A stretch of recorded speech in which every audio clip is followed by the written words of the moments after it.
Welcome to Marble Mind. Here we forge an unshakable spirit in the fire of ancient wisdom. Today we will peer into the abyss of strategic thinking and find our power there. But before we continue, if this path resonates with your heart, leave a comment, hit the like button. It helps the channel grow and inspires me to create more content for you. Every like, every comment is not just a click, it's your seal, your support, your agreement that we're on the right path. The art of strategy, think 10 moves ahead. Imagine yourself, you stand on the edge of a cliff. Below, the ocean rages. Waves crash against the rocks with such force that the earth trembles beneath your feet. But you don't look down. You look forward, beyond the horizon, where others cannot see, because you think strategically. You see not just the next step, but all 10 steps ahead. This is the art of strategy. It's the ability to see the future, not like a fortune teller, but like a chess master who calculates every move, every possibility, every trap. Marcus Aurelius, Emperor of Rome, a man who held the fates of millions in his hands, wrote in his journals, "Act always as if every action will be carved in stone for eternity." He understood that strategy is not just planning, it's a philosophy of life. It's a way of seeing the world. When you think 10 moves ahead, you stop being a slave to momentary desires. You become the architect of your destiny. But what does it mean to think 10 moves ahead? In a world where everything changes at the speed of light, where plans crumble in seconds, where chaos reigns. The answer is simple, but hard to accept. Strategy is not a rigid plan. It's a flexible system of principles. It's not an attempt to predict the future, it's readiness for any future. The Stoics taught that we cannot control events, but we can control our reaction to them, and this is where true strategy is born. Epictetus, a slave who became a great philosopher, knew the price of every decision. He spent years in chains, but his mind was free because he learned to think strategically. He said, "It's not the event that causes you suffering, but your judgment about the event." When you think 10 moves ahead, you don't just plan actions, you plan your reaction, your emotions, your inner world. You build a fortress inside yourself, a fortress that no storm can destroy. Imagine a game of chess. A novice sees only the next move. He grabs a piece, makes a move, and only then realizes he's fallen into a trap. A master sees the entire board. He sees not only his pieces, but also his opponent's. He calculates not only his moves, but his opponent's responses, his possible strategies, his weaknesses, and most importantly, the master is ready to sacrifice a pawn to deliver checkmate in 10 moves. This is strategic thinking. Willingness for short-term losses for long-term victory. Seneca, advisor to Emperor Nero, a man living on a volcano, knew that any day could be his last. He wrote to Lucilius, "Life is divided into 3 parts, past, present, and future. Of these, the past is complete, the future is uncertain, the present is short." But Seneca didn't call for living only for today. On the contrary, he taught planning the future, but being ready for plans to collapse. He taught building strategy, but remaining flexible. He understood that strategy without adaptation is not strategy. It's suicide. Before thinking 10 moves ahead, you must know where you're starting from. This sounds banal, but most people don't know themselves. They don't know their strengths, their weaknesses, their true desires. They live on autopilot, reacting to events instead of directing them. A strategist begins with an honest look in the mirror. He asks himself harsh questions. Who am I really? What is my strength?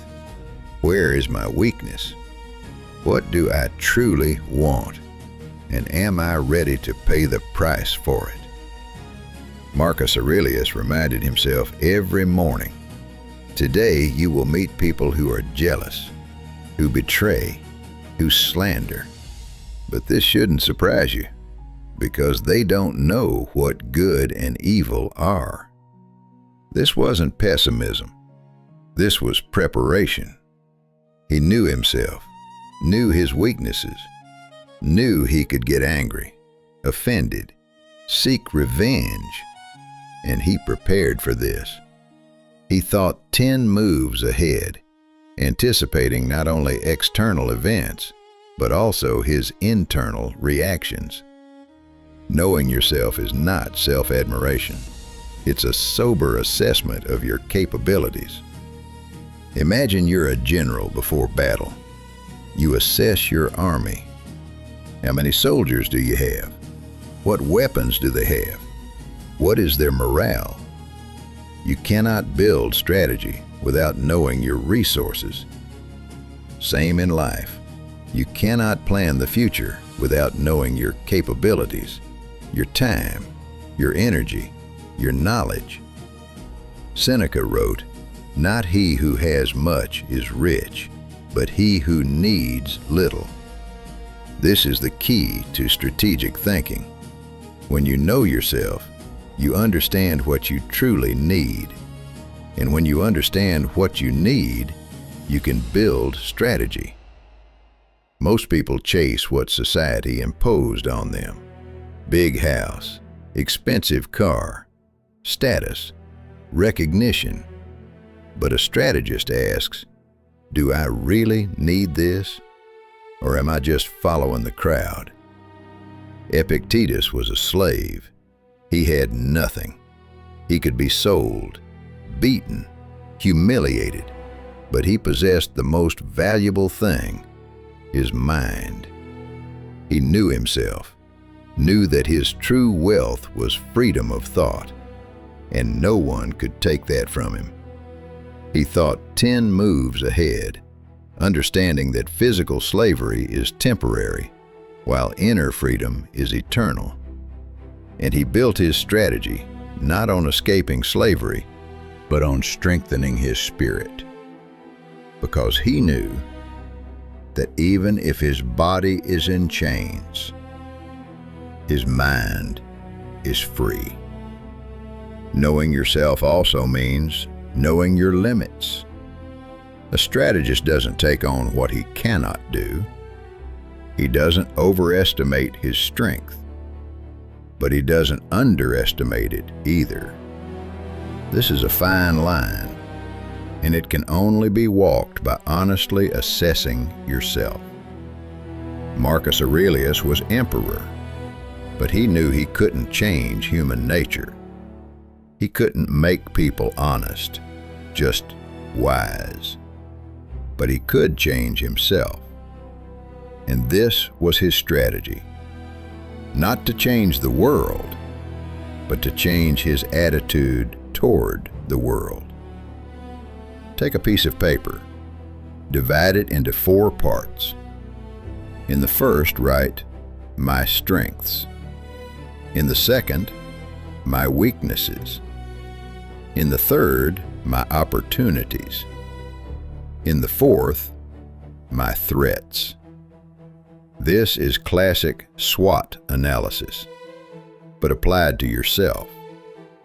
Be honest. Don't embellish. Don't understate. Just state the facts. And when you see this picture, you'll understand where your strategy begins. Seneca advised, every evening conduct an audit of your day. What did you do well? Where did you err? What can you improve tomorrow? This is not self-flagellation. This is strategic analysis. You're collecting data about yourself, about your reactions, your decisions, your actions. And based on this data, you adjust your strategy. Because knowing yourself is not a one-time event. It's a constant process. You change, the world changes, and your strategy must change with you. To know yourself means to accept your flaws, not justify them, not hide them, but accept them and work with them. Epictetus taught, don't demand that events happen as you want. Wish that they happen as they happen, and your life will be peaceful. This is not passivity. This is strategic acceptance of reality. When you accept your flaws, you stop fighting them. You start working with them. You build a strategy that accounts for your weaknesses, not ignores them. Marcus Aurelius knew he was prone to anger. He admitted this, and he built a strategy how not to succumb to this anger. He reminded himself every morning, today there will be people who will anger me, but I won't let them control my emotions. This is knowing yourself. This is understanding your triggers, your weak spots, and building defenses not against the external world, but against yourself. Because the most dangerous enemy is you yourself. Your weaknesses, your fears, your thoughtless reactions. When you know yourself, you can think 10 moves ahead, because you know how you'll react to success, how you'll react to defeat, how you'll behave under pressure, how you'll make a decision in a critical situation. And this predictability of yourself is the foundation of strategy. You cannot predict the world, but you can predict yourself, and that's already half the victory. Strategic thinking begins with the ability to see what others don't see. This is not magic, this is a skill. The skill of recognizing patterns, connections, hidden patterns. Most people see only the surface. They react to symptoms, not causes. A strategist looks deeper. He asks not what is happening, but why is this happening, and what will happen next. Marcus Aurelius wrote, dig deeper. Inside is a source of good that will never dry up if you keep digging. This applies not only to the inner world, but also to the external. When you face a problem, don't stop at the surface. Dig deeper. Ask why 5 times in a row. This is a simple but powerful technique. Each answer opens a new level of understanding. And at the 5th why, you usually reach the true cause. Imagine a doctor. A patient comes with a headache. A bad doctor will prescribe painkillers. A good doctor will ask, why does the head hurt? Maybe it's blood pressure, maybe a tumor, maybe stress. He digs deeper, runs tests, searches for the true cause. Same with a strategist. He doesn't treat symptoms, he seeks the root of the problem, because only by eliminating the root can you solve the problem forever. Seneca was a master at seeing the invisible.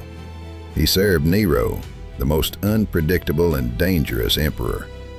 Seneca learned to read signs, the The slightest change in tone of voice, in facial expression, in behavior. He saw what others missed, and this saved his life again and again. Until one day, he saw the final sign, the sign that his time had run out, and he accepted it with stoic calm, because he saw this move 10 steps ahead.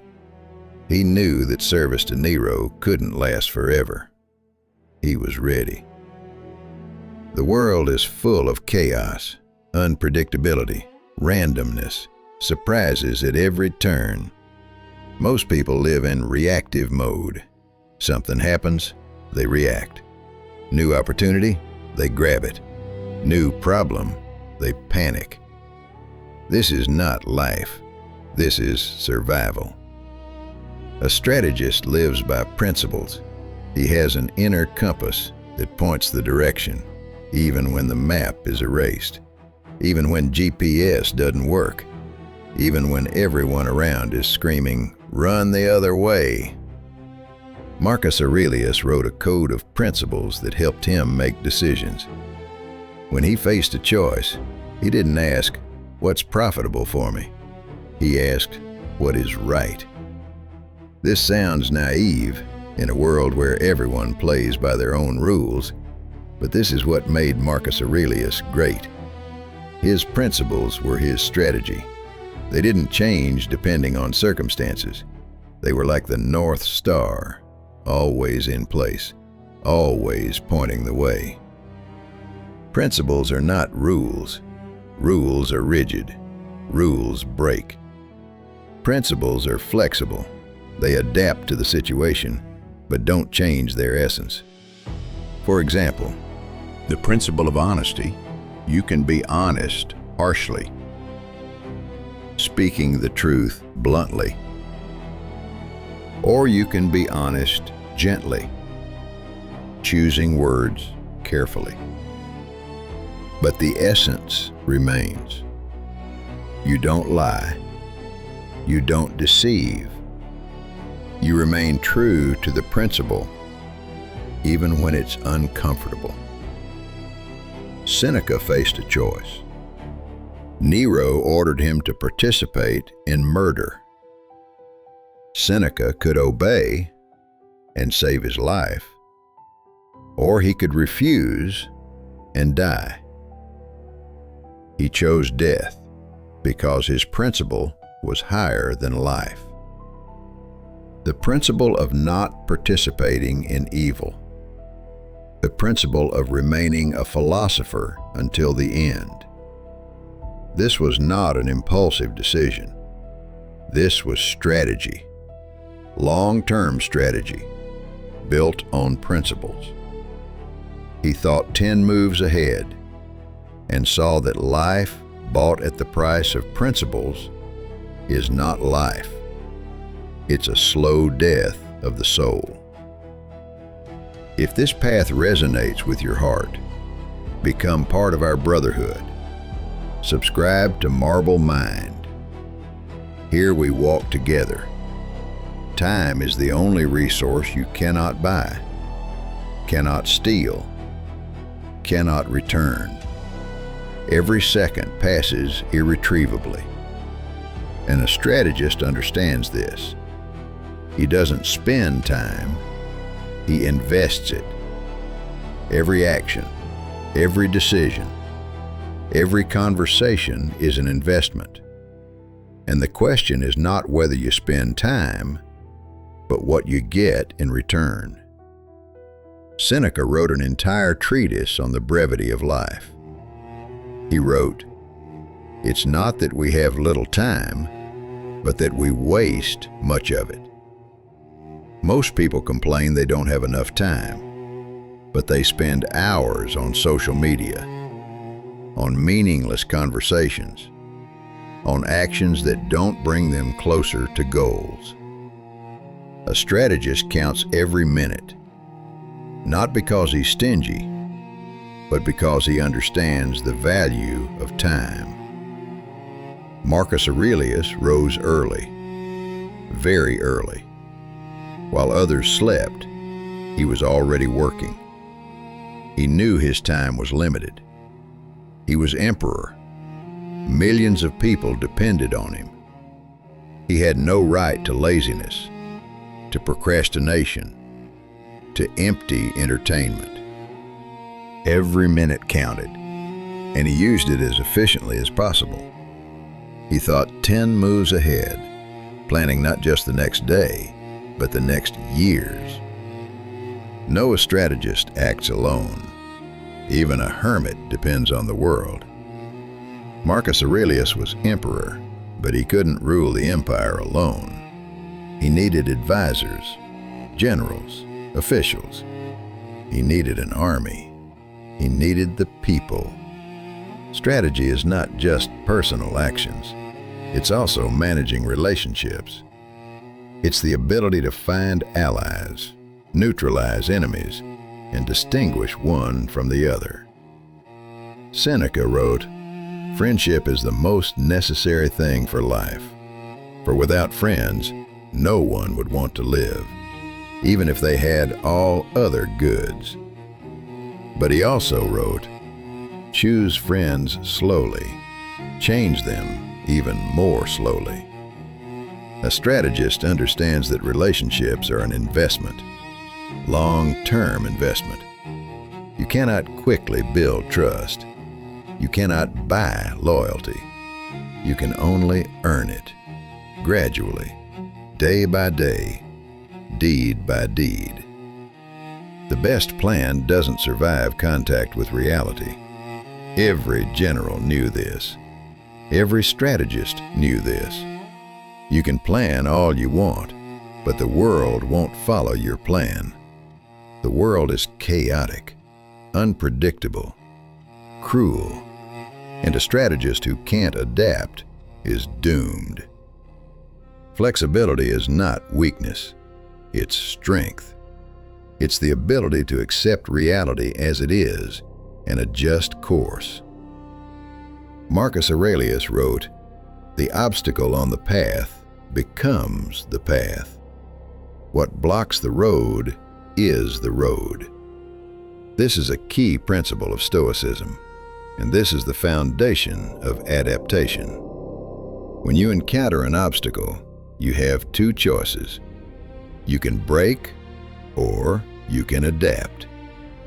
You can see the obstacle as an end, or as a new opportunity. A strategist chooses the second. In a world where everyone wants results immediately, patience is rare. It's a scarce resource, and that's exactly why it's so valuable. A strategist understands that not all battles are won with a quick strike. Sometimes you need to wait a long time, wait years, until conditions become favorable, until the enemy weakens, until opportunity presents itself. Patience is not passivity, it's active waiting. It's preparation for the moment when action will be needed. Marcus Aurelius fought Germanic tribes almost his entire life. The war dragged on for years, decades. Another man might have given up, might have compromised, might have just walked away. But Marcus Aurelius knew that some battles required time. He was patient. He waited, planned, fortified borders, trained his army, and eventually he won. Not with a quick victory, but with a long, persistent, patient struggle. Everyone loses. Everyone makes mistakes. Everyone suffers defeats. The difference between a strategist and an ordinary person is not that the strategist doesn't lose, but that he learns from his defeats. For most people, defeat is the end. For a strategist, it's a lesson, an opportunity to become better, stronger, wiser. Marcus Aurelius wrote, "The obstacle on the path becomes the path." Defeat is an obstacle that becomes the path to mastery. Epictetus taught his students to keep a journal of mistakes. Every day, write down where you erred, what you did wrong, how you can improve. This is not self-flagellation. This is sober analysis.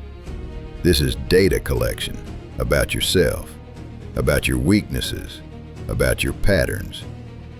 A strategist who doesn't analyze his mistakes is doomed to repeat them again and again until he breaks. Your thought matters. Leave a brief but meaningful comment under this video.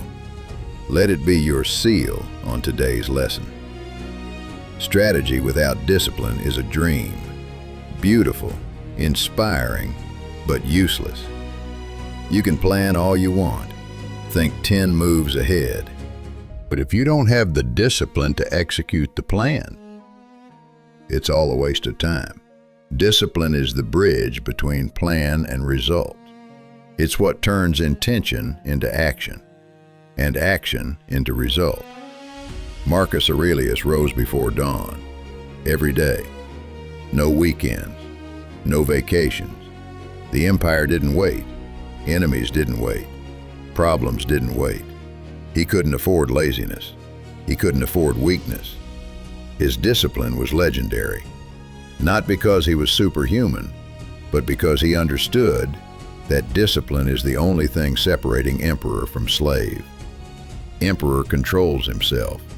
Slave is controlled by others. Epictetus said, "Freedom is not doing what you want, but wanting what you do." This is the definition of discipline. Discipline is not coercion, it's choice. You choose to do what's right, even when it's hard, even when you want to quit, even when no one is watching. Discipline is a contract with yourself. And if you cannot fulfill a contract with yourself, how can you fulfill a contract with others? In the end, everyone dies. Marcus Aurelius died. Seneca died. Epictetus died. You will die. I will die. This is the only guarantee in life. The question is not whether you'll die, but what you'll leave behind. What legacy? What mark? What influence? A strategist thinks 10 moves ahead, but a true strategist thinks 100 years ahead, 1,000 years, eternity.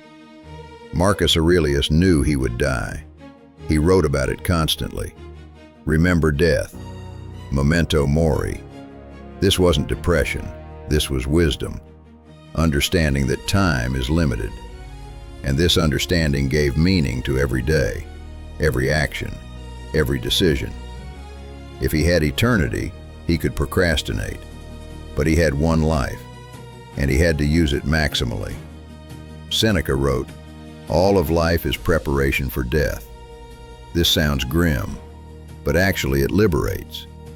When you accept death, you stop being afraid. You start living truly, not running from death, but moving toward it, with open heart, with clear conscience, knowing you did everything you could, that you left a mark, that your life had meaning. Conclusion. The art of strategy is a path, the path of the Stoic, the path of stone and fire, the path of those who think 10 moves ahead. Marcus Aurelius, Seneca, Epictetus. They walked this path, and they left us a map. Their words, their examples, their lives. Now it's your turn. Start today. Know yourself. Learn to see the invisible. Live by principles. Manage time. Choose allies. Adapt. Be patient. Learn from mistakes. Be disciplined. and think about legacy. Every day, one step at a time, thinking 10 moves ahead. This is the strategist's path, your path.